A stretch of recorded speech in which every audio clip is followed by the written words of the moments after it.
position where you can get fed and make an impact in the game. 3 kills in that team fight because Alliance were out of position. They were a little bit spread throughout the jungle. The chain did not catch on Impaler from LeBlanc. He threw it out and it didn't connect. This is the exact moment I'm talking about. If that burst had landed onto Impaler, it would have been a little bit of a silence, more damage, and maybe could have got an earlier reset for Shook. Shook in between 4 members of Super Hot Crew, you're not going to be able to survive that. It's basically just cleanup. Super Hot Crew have got more members here. They're tight and knit. They can stick to single targets, and they just shut them down. Good effort by Wicked to at least pick up a kill on the way out. But fact of the matter is, Alliance should not have started that fight unless they were all together and could kill that target. The fact that Shook jumped in after Impaler was still alive, it was questionable. I think they should have backed away. And we are 30 minutes into the game now, so let's take stock of things overall. 8-7 in kills, 4-3 in turrets.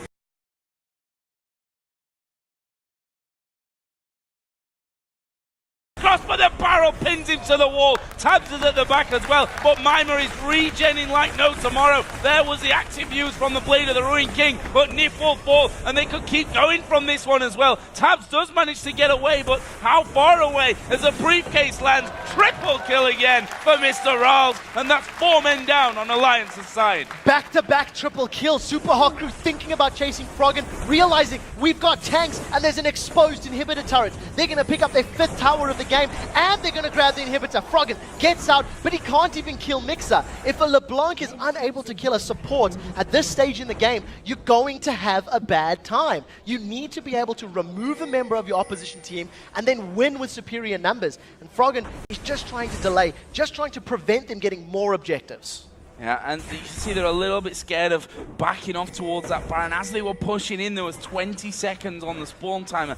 Not really a huge amount. It's enough, though, for them to get in there and take down that inhibitor, though. Well, we'll see how Alliance respond. Froggen taking a massive chunk of damage there. He's got no real additional magic resist here. He's gone full aggression on his itemization. And over on the other side with that Void Staff and the Rabadon's Death Cap, Moops is hitting very, very hard. Alliance are now 7,000 gold down. They've got super minions pushing the mid lane. They have very good waves pushing top and bottom, but when you've got to play very defensive duty now, you're not able to push these lanes quite as well as you were hoping. No, it's going to be all about the Baron dance here for a while, surely. As the Dragon's coming up in 2 minutes. Definitely not a bad pickup this far into the game, though. Definitely not at all. It's a decent chunk of gold, scales with your champion level, of course, and I think gold is going to help Alliance, but what they really need to pick up is just better positioning. If you look at the mini-map, you've got 4-5 members of Super Hot Crew all in the same area. And, they're trying to focus down Mima, trying to focus down the tanks. Impaler and Mima. Mr. Rawls is untouched. Alliance have not hit the AD carry, and that's the one that you really need to focus, because he's going to get you low and allow your tanks of Vi and Mondo to kill the rest of your team. We do see Mima taking a good burst from Froggen, but not enough to kill him. That was close. Cullen actually coming out here on towards Wicked, and good chunk of damage as well. This time putting out from that one. Super Hot Crew start to back away again. Those sweeping lenses, which they now have 3 of, also going to be very, very useful over that side of the map. The Dragon is going to be coming up in 1 minute's time, and there's a lot of pinging coming down here from the Super Hot Crew. We can see the recall from Frog, and that's going to leave a 5 versus 4 at this point around Baron. Super Hot Crew are going in for it. Yeah, Super Hot Crew are confident that they've got control of the vision right now. They've also got a lot of burst with the Vi, with Smite, as well as the Gragas combo. They can knock Alliance away, or they can use the Gragas combo to help secure Baron. Baron's getting low, and that's the Gragas ulti. Yeah, the zoning potential coming in there is Wicked diving down, but Baron goes over to the Super Hot Crew. Mixer's gonna fall, but Assault and Battery comes in towards Shook. Impaler falls. There's a mid-air kill for Rawls, and he may just clean up from this one. Does get stunned in the end. They're Froggen over the back. They've picked up Gragas as well, but Mima gonna be hammering away on the AD carry in the mid laner. He's not taken much damage at all, and he can stick to them like no tomorrow if these briefcases continue to land. He's gonna keep them away from things. Rawls on the top side, pushing the minions through. This is the best decision for Super Hot Crew. Get the super minions up to the Nexus turrets, because they cannot compete with Mr. Rawls' damage right now. A very good reactive fight once Alliance lost the initial engage, because with LeBlanc and Ezreal jumping over walls, it makes it very difficult to chase him. Now, Tabs is going toe-to-toe with Mr. Rawls. Toe-to-toe, I'm not sure is the best fight for him at this point. He's a level behind. You see the item difference between them as well, but he will at least try to push them out completely to the base. Froggen's presence as well forces Super Hot Crew back. He has a teleport coming into the mid lane from Wicked. He doesn't have Unstoppable Force ready right now. Mima going to pop his ultimate and should be able to just simply walk on by. Yeah, teleport used just for sadism. That's definitely a victory here for Super Hot Crew. I'm not sure why Alliance wanted to chase that. There was no Unstoppable Force available. Yeah, maybe Froggen and Tabs could have chased that one down.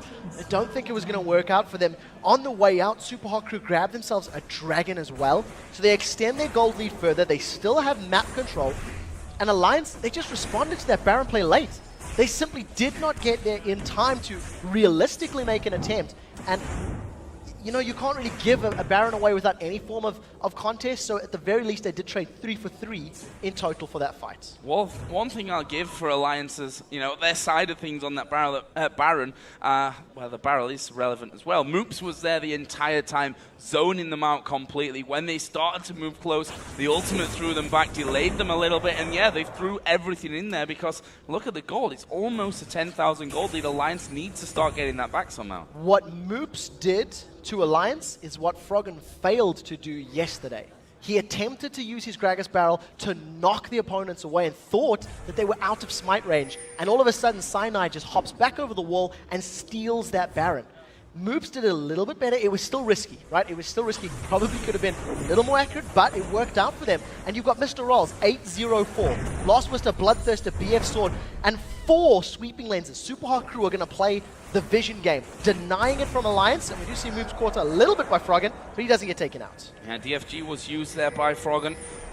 Not able to follow up from it though, unfortunately for them. But Froggen will continue to wait off to the side. We see both Impaler and Rawls have Banshee's Veils in there at this point, which means that Froggen's burst not going to be as effective unless they get those Banshee's Veils out of the game before that. This time, they've just forced Wicked completely off that inner turret, and that will be all but the final one. Still top lane remains. Actually, Shook going to get hooked into this one. Are they going to actually take this fight? The entire support team is there at the back of them. Couple of guys going low for Alliance, and Cullen going to start to come through as well. There is the ultimate pop for a second time by Shook, but Rawls, now legendary, does pick up a kill finally onto Wicked. This could be a second inhib. Definitely. The middle inhib is very low as well, so Super Hot Crew with a numbers advantage, and as still Mr. Rawls basically untouched. He just melted the HP of Wicked. The culling shredded his HP bar. Now Super Hot Crew going to roll around to this middle lane, secure themselves a second inhibitor, and this looks like Alliance could be going 0-3. Well, Mixer's just gone down. Tabs actually chased him out, but the rest of SHC were on the inhibitor. Mima here gonna be getting slowed down and caught out, but there's a big barrel from the backside here from Mook. That will take out Frog, and all of a sudden it's 3-on-3 again. Are they going to be able to get him dived in from Shook? But Moops has survived it. No, the jump came in right at the very end. It was in fact a flash from Shook as he tried to get the kill and did get the kill, but that now leaves a 2-on-2, a big tank and an AD carry against Annie and an AD carry. Either way, Super Hot Crew have decided that's enough for enough, and they're going to go towards his top lane. A bit safer for them, and that will eliminate everything on the map outside of Alliance's base. Massive death timers is going to make defending now a little bit more difficult. They've only got 1 inhibitor standing in that top lane. With super minions in the middle and the bottom, and 4 sweeping lenses on the side of Super Hot Crew, they're just going to roll through the jungle, deny all of the wards that have been placed out, and once again set themselves up for a siege. Super Hot Crew can go to the top lane, group up as a 4 and a 5-man team, allow the minions to push the rest of the lanes, and the moment somebody responds to those double super minions, that's when they pick the fight on the inhibitor. Super Hot Crew, they have to make a monumental mistake to lose this game right now. Rawls has 2,300 gold to spend right now. He's not got many more slots left. He's actually just been finishing off there as he picked up an Infinity Edge to add in. 10-0-5 right now, having a beast of a game. You talked about it before the game as well, that he has to come into that form that he had against Meet Your Makers, where, funnily enough, they played the exact same combo in game number 1 that they have here against Alliance. Seems to be working a charm for them. That's exactly what we said. They tried a fast push strategy yesterday. It didn't work. We said, go back to your roots. Play an aggressive jungler on Impaler. He's playing Vi. Vi is what was banned against Super Hot Crew. That's what cost them to lose the games. This is the exact same composition they've run multiple times. It's what they used to beat Meet Your Makers, and it shows. Their decision-making on towers, their decision-making on team fights is good. And you know, if you go all the way back to the first few Dragons, Alliance didn't challenge. Alliance didn't compete for Dragons 1 and 2. I think number 3 as well. Wicked recalls from the bottom lane, and as we talked about, Super Hot Crew now with a 5-man stack, going to wait for those super minions to do the work for them. They're just going to stall out here on top for as long as possible. And how do you really hold out on this one? You're going to have everything being thrown through onto those barrels, the cleavers. You're going to have Lucian hammering away as well. It's hard to stand on this turret and avoid all the damage that can be thrown in here by the Super Hot Crew. Right now, the minions do start to push through. I mean, they've got a bit of poke back for themselves here. Tabs in particular, who's definitely hitting pretty hard at this point. But can they sustain that defense? Once again, I want to reiterate, if Ziggs had been here defending, the wave clear would have been stronger. There's not a lot of wave clear from Alliance. You can see Super Hot Crew just getting auto attack after auto attack. They're relying on the missiles from Ziggs, as well as some of the respective splash damage from the rest of the team. Look at the mini-map. There is an immense number of super minions pushing this bottom lane. And Super Hot Crew, if there was a time to fight, it should be now. This is when they need to pull the trigger and go in. It is decision time here, surely, for Alliance.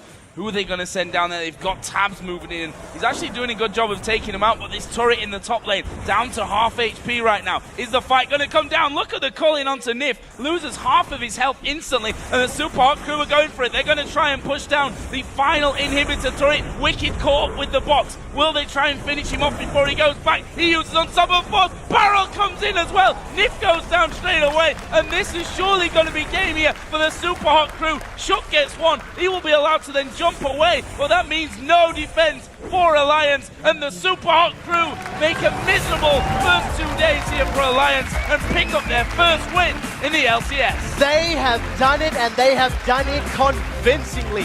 From the moment the mid-game rolled around, Super Hot Crew demanded attention. They pushed the lanes, they controlled the Dragons, and they have taken Alliance out.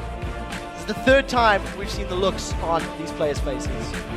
And the way that it's going for them, it might not be the last either. I mean, Super Hot Crew coming in, we pointed out some things that went wrong for them yesterday. And it's funny because we were talking to the official about this game upstairs. He said, guys, don't underestimate Super Hot Crew. Yesterday, their team composition just didn't work out for them. It wasn't a good scenario.